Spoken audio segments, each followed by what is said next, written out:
స్పైన్‌కి సంబంధించి కూడా ఈ నడుము కొన్ని యాక్సిడెంట్‌లలో నడుము విరిగింది అంటా ఉంటారు. రిబ్స్ ప్రాబ్లమ్ వచ్చిందంటారు. అట్లాంటి వాళ్ళకి కూడా ట్రీట్మెంట్ ఉంటాయండి? యాక్చువల్గా మన ఇంజరీస్లో టఫెస్ట్ ఇంజరీ వచ్చేసి హెడ్ ఇంజరీ అండి. హెడ్ ఇంజరీ అయితే లైఫ్ అనేది మామూలుగా ఇప్పుడు రాడ్స్ వేస్తుంటారు కదా సార్. అంటే ఒకవేళ ఈ సందర్భంలో అది పెరిగే అవకాశం లేదు అని అంటే రాడ్స్ వేసేస్తూ ఉంటారు. దానివల్ల ఏమైనా ఇన్ఫెక్షన్స్ అయ్యే అవకాశం? ఎప్పుడైతే ఈ హై వెలాసిటీ ఇంజరీస్లో మనకి కండ కూడా బాగా డ్యామేజ్ అవుతుందండి. సో ఎప్పుడైనా బోన్కి చుట్టూ ఉండే కండే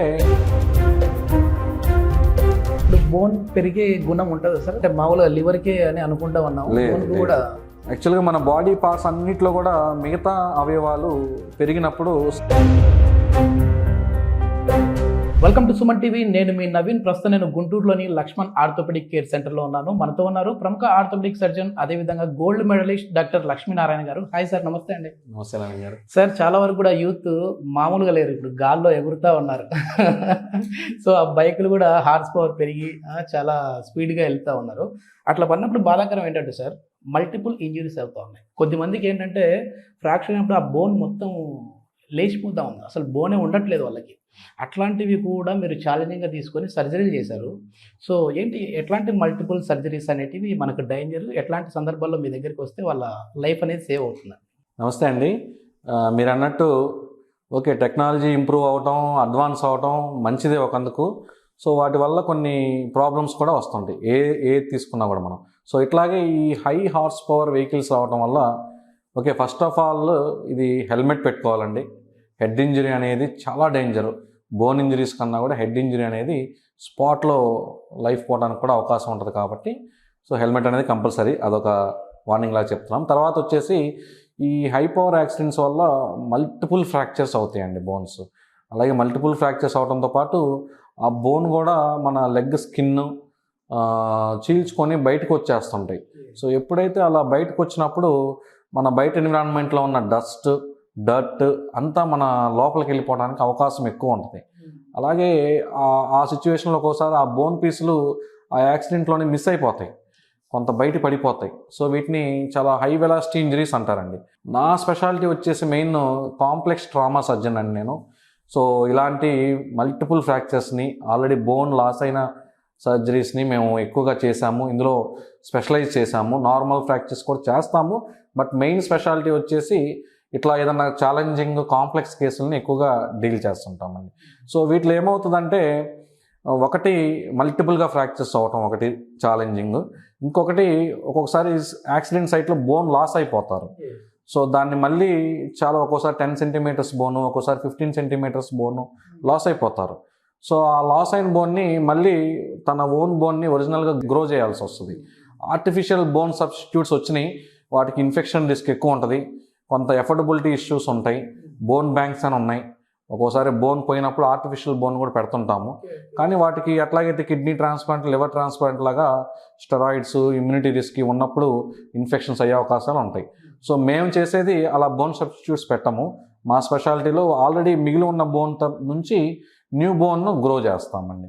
సో బోన్ లెంథనింగ్ టెక్నిక్ ద్వారా, బోన్ ట్రాన్స్పోర్ట్ టెక్నిక్ ద్వారా, రష్యన్ టెక్నాలజీ, ఇటాలియన్ టెక్నాలజీ ద్వారా ఆ గ్యాప్లోకి న్యూ బోన్ని గ్రో చేసి మళ్ళీ ఒరిజినల్ బోన్ లాగా దాన్ని స్ట్రాంగ్ చేసే ట్రీట్మెంట్ ఉందండి. ఇప్పుడు బోన్ పెరిగే గుణం ఉంటుంది సార్. అవును, అంటే మామూలుగా లివర్కే అని అనుకుంటా ఉన్నాం.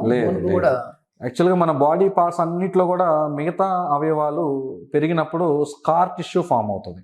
సో ఎప్పుడైతే మనకి ఏదైనా దెబ్బ తగిలినప్పుడు మనకి స్కార్ ఎలా ఫామ్ అవుతుందో, లివర్ కానీ కిడ్నీ కానీ ఇంకోటి ఇంజురీ అయినప్పుడు స్కార్ టిష్యూ ఫామ్ అవుతుంది.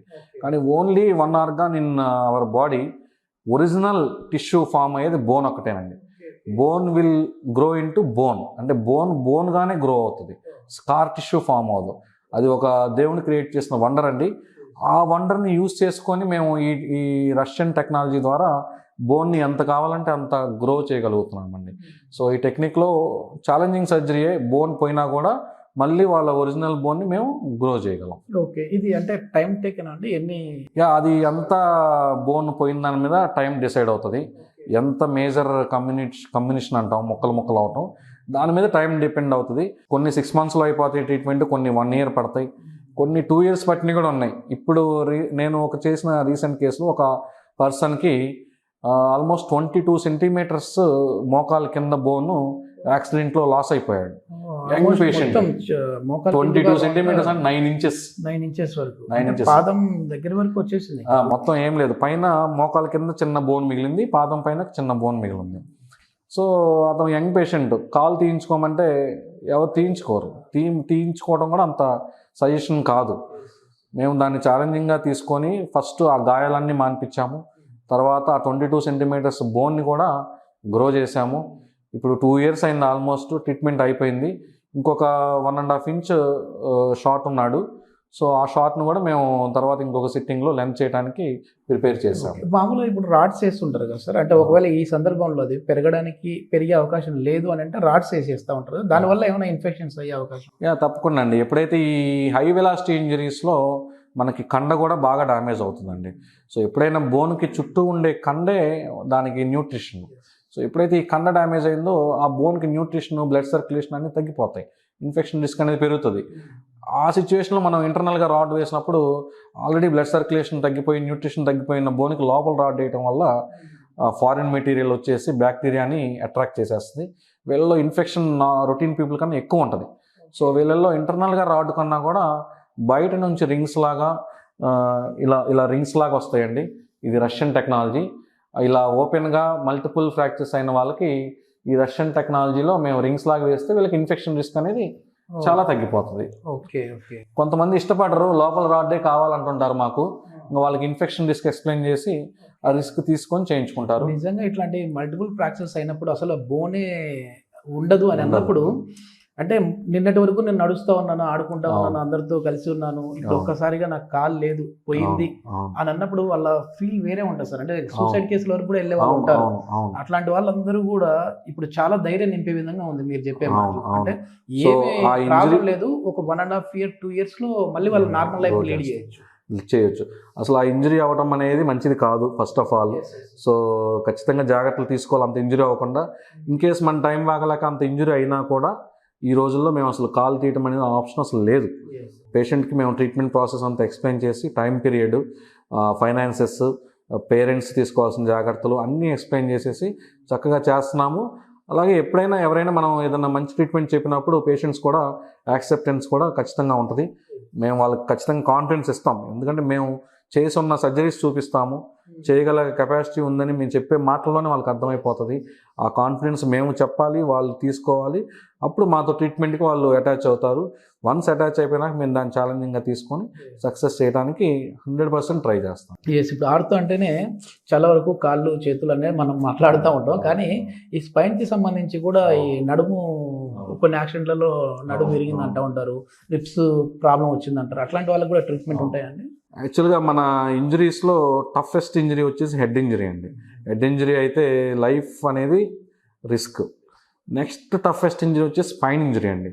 స్పైన్ ఇంజరీలో నెక్ దగ్గర అంటే సర్వైకల్ స్పైన్ అంటాము. ఆ సర్వైకల్ స్పైన్ హై వెలాసిటీ ఇంజరీలో కూడా లైఫ్ రిస్క్ ఎక్కువ. స్పైన్ నడుము లెవెల్లో స్పైన్ ఇంజరీస్కి లైఫ్ రిస్క్ తక్కువ, కానీ కాళ్ళు ప్యారలైజ్ అయ్యే రిస్క్ ఎక్కువ. So once spine bone injury అయినంత వరకు మనం సేవ్ చేయొచ్చండి లెగ్స్ని. వన్స్ స్పైనల్ కార్డ్ కట్ అయిందంటే మాత్రం దానికి ఇంకా ట్రీట్మెంట్ లేదండి. సో కాళ్ళు ఏ లెవెల్ వరకు అయితే అది కట్ అయిందో ఆ లెవెల్ కింద నుంచి కంప్లీట్గా ప్యారలైజ్ అయిపోతారు. అదే సర్వైకల్ లెవెల్లో స్పైనల్ కార్డ్ కట్ అయిందంటే మనకి రెస్పిరేషన్ అంటే ఊపిరితిత్తులు మజిల్స్ ప్యారలైజ్ అయితే అది లైఫ్ డేంజర్. నడుము దగ్గర కట్ అయినప్పుడు లైఫ్ డేంజర్ ఉండదు, కానీ కంప్లీట్గా లైఫ్ లాంగ్ ప్యారలైజ్ అయిపోతారు. సో స్పైన్ ఇంజరీ కూడా హెడ్ ఇంజరీతో పోలిస్తే డేంజర్ సిచ్యువేషన్ అండి. లక్కీగా అందులో బోన్ వరకు ఇంజరీ అయితే మనం సేవ్ చేయొచ్చు. లోపల రాడ్లాగా ఫిక్స్ చేస్తాము, దాన్ని ఇంకా కదలకుండా ఫిక్స్ చేసేస్తాము. వాళ్ళు ఫస్ట్ వీల్ చైర్లో మొబిలైజ్ చేస్తాం, తర్వాత నార్మల్గా మొబిలైజ్ చేసేస్తాం. స్పైనల్ కార్డ్ కట్ అవ్వకపోతే safe. Okay, thank you sir. Thank you Naveen గారు.